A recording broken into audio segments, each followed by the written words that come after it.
ಇವತ್ತು ದಕ್ಷಿಣ ಕನ್ನಡ ಜಿಲ್ಲೆಯ ಮಂಗಳೂರಿನ ಹೃದಯ ಭಾಗದಲ್ಲಿರುವಂತಹ ಜಿಲ್ಲಾ ಕಾರಾಗೃಹ ಅಂದ್ರೆ ಜಿಲ್ಲಾ ಜೈಲ್, ಇಲ್ಲಿ ಜಾಮರ್ ಅಳವಡಿಕೆ ನಂತರ ಜನರಿಗೆ ಆಗುವಂತ ಸಮಸ್ಯೆ ಬಗ್ಗೆ ನಾನು ಈಗಾಗಲೇ ಈ ರಾಜ್ಯದ ಜೈಲು ವಿಭಾಗದ ಉನ್ನತ ಅಧಿಕಾರಿಗಳ ಗಮನ ಫೋನ್ ಮುಖಾಂತರ ನಾನು ಗಮನವನ್ನ ತಂದಿದ್ದೇನೆ.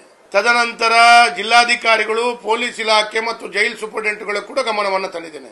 ತದನಂತರ ನಾನು ಭಾರತೀಯ ಜನತಾ ಪಾರ್ಟಿಯ ಒಂದು ನಿಯೋಗ ಹೋಗಿ ನನ್ನ ನೇತೃತ್ವದಲ್ಲಿ ಜೈಲ್ ಸೂಪರಿಂಟೆಂಡೆಂಟ್ಗಳಿಗೆ ಒಂದು ಮನವಿಯನ್ನ, ಲಿಖಿತವಾದ ಮನವಿಯನ್ನ ಕೂಡ ಕೊಟ್ಟಿದ್ದೇನೆ. ಆದ್ರೆ ನನ್ನದೊಂದು ಪ್ರಶ್ನೆ ಇದೆ, ಜೈಲಿಗೆ ಜಾಮರ್ನ ಅವಶ್ಯಕತೆ ಯಾಕೆ ಬೀಳುತ್ತೆ? ಜೈಲಿಗೆ ಸಂಬಂಧಪಟ್ಟಂತ ಅಧಿಕಾರಿಗಳು, ಸರ್ಕಾರಿ ಅಧಿಕಾರಿಗಳು ಸರಿಯಾಗಿ ಕೆಲಸ ಮಾಡಿದ್ರೆ ಜಾಮರ್ನ ಅವಶ್ಯಕತೆ ಬೀಳೋದೇ ಇಲ್ಲ. ಆ ಜೈಲಿನಲ್ಲಿರುವಂತ ಒಳಗಡೆ ಇರುವಂತ ಕೈದಿಗಳು ಮೊಬೈಲ್ ಅನ್ನ ಹೇಗೆ ಉಪಯೋಗಿಸ್ತಾರೆ? ಅವರ ಕೈಯಲ್ಲಿ ಹೋಗಿ ಮೊಬೈಲ್ ಕೊಡುವವರು ಯಾರು? ಅಧಿಕಾರಿಗಳ ಸಹಕಾರವಿಲ್ಲದೆ ಆ ಕೈದಿಗಳ ಕೈಯಲ್ಲಿ ಮೊಬೈಲ್ ಹೋಗಿ ಮುಟ್ಟುವುದು ಹೇಗೆ ಅಂತ ಹೇಳುವಂತ ಪ್ರಶ್ನೆ. ರಾಜ್ಯದಲ್ಲಿ ಕಾಂಗ್ರೆಸ್ ಆಡಳಿತಕ್ಕೆ ಬಂದ ನಂತರ ಜೈಲಲ್ಲಿ ಕೂತ್ಕೊಳ್ಳುವಂತ ಕೈದಿಗೆ ಕೂಡ ಒಂದು ರೀತಿಯ ಧೈರ್ಯ ಬರುತ್ತೆ.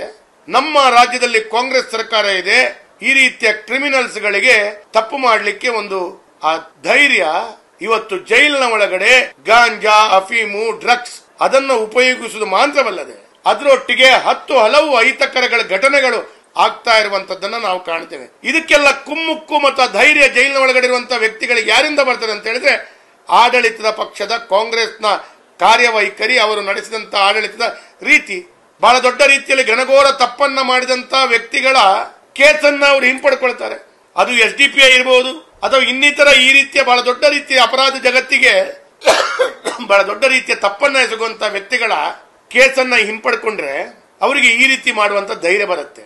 ಜೈಲಿಗೆ ಅಕ್ಕಪಕ್ಕ ಇರುವಂತಹ ವ್ಯಕ್ತಿಗಳು ಸರಿಯಾಗಿ ಕೆಲಸ ಕಾರ್ಯಗಳನ್ನು ಮಾಡಿದ್ರೆ ಜೈಲಿನ ಅಧಿಕಾರಿಗಳು ಜೈಲಿಗೆ ಜಾಮರ್ನ ಅವಶ್ಯಕತೆ ಇರುವುದಿಲ್ಲ. ಹಾಗಾಗಿ ಅಧಿಕಾರಿಗಳನ್ನ ಸರಿಯಾಗಿ ಕೆಲಸ ಮಾಡಲಿಕ್ಕೆ ಕಾಂಗ್ರೆಸ್ ಆಡಳಿತದ ನೇತೃತ್ವದ ಮಂತ್ರಿಗಳಿರಬಹುದು, ಆಡಳಿತದ ವ್ಯವಸ್ಥೆ ಜೈಲಿನ ಅಧಿಕಾರಿಗಳಿಗೂ ಕೂಡ ಸರಿಯಾಗಿ ಕೆಲಸವನ್ನ ಮಾಡಲಿಕ್ಕೆ ಬಿಡ್ತಾ ಇಲ್ಲ ಅಂತ ಹೇಳುವಂತ ರೀತಿಯ ಒಂದು ವ್ಯವಸ್ಥೆ ಜನರ ಮನಸ್ಸಿನಲ್ಲಿ ಬರ್ತಾ ಇದೆ. ಸರಿಯಪ್ಪ, ಜೈಲಿನ ವ್ಯವಸ್ಥೆಗಳು ಸರಿ, ನೀವು ಹಾಗೆ ಕೆಲಸ ಮಾಡಬೇಕು ಅಂತೇಳಿ ಆದ್ರೆ ನೀವು ಜಾಮರ್ ಹಾಕಿದ್ರೆ ಜೈಲಿನ ಒಳಗಡೆ ಜಾಮರ್ ಹಾಕಿ ಸಾರ್ವಜನಿಕರಿಗೆ 5, 6, 7, 8 ವಾರ್ಡ್ಗಳಿಗೆ ತೊಂದರೆ ಆಗುವ ರೀತಿ ಜಾಮರ್ ಹಾಕಿಕೊಂಡು ಜನರಿಗೆ ಸಂಕಷ್ಟದಲ್ಲಿ ಹಾಕಿದೆ. ಇವತ್ತು ನಾನು ಈ ಸಂದರ್ಭದಲ್ಲಿ ಒಂದು ಮಾತನ್ನು ಹೇಳ್ತೇನೆ. ಈಗಾಗಲೇ ಜೈಲಿನ ಉನ್ನತ ಅಧಿಕಾರಿಗಳ ಹತ್ರ ಮಾತಾಡಿದಾಗ ನುರಿತ ಸಂಬಂಧಪಟ್ಟಂತ ಒಂದು ವ್ಯಕ್ತಿಗಳು ಅದಕ್ಕೆ ಈಗಾಗಲೇ ಇವತ್ತೇನೋ ಮಂಗಳೂರಿಗೆ ಬರ್ತಾ ಇದ್ದಾರೆ ಅಂತ ಹೇಳಿ ನಾನು ಕೇಳಿಸ್ಕೊಂಡೆ. ಅವರು ಇವತ್ತು ಮಂಗಳೂರಿಗೆ ಬರಲಿ, ಅವರಿಗೆ 2 ರಿಂದ 3 ದಿವಸಗಳ ಸಮಯವನ್ನ ಭಾರತೀಯ ಜನತಾ ಪಾರ್ಟಿ ಕೊಡುತ್ತೆ.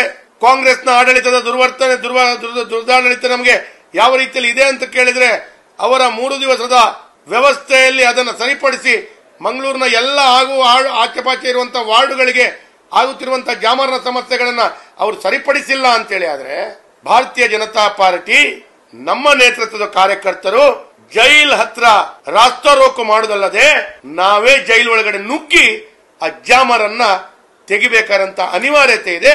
ಮಂಗಳೂರಿನ ಜನತೆಗಾಗಿ ಅದನ್ನು ತೆಗೆದು ಬಿಸಾಡಲಿಕ್ಕೂ ಭಾರತೀಯ ಜನತಾ ಪಾರ್ಟಿ ಯಾವುದೇ ರೀತಿಯ ಹಿಂದೆ ಮುಂದೆ ನೋಡಲ್ಲ.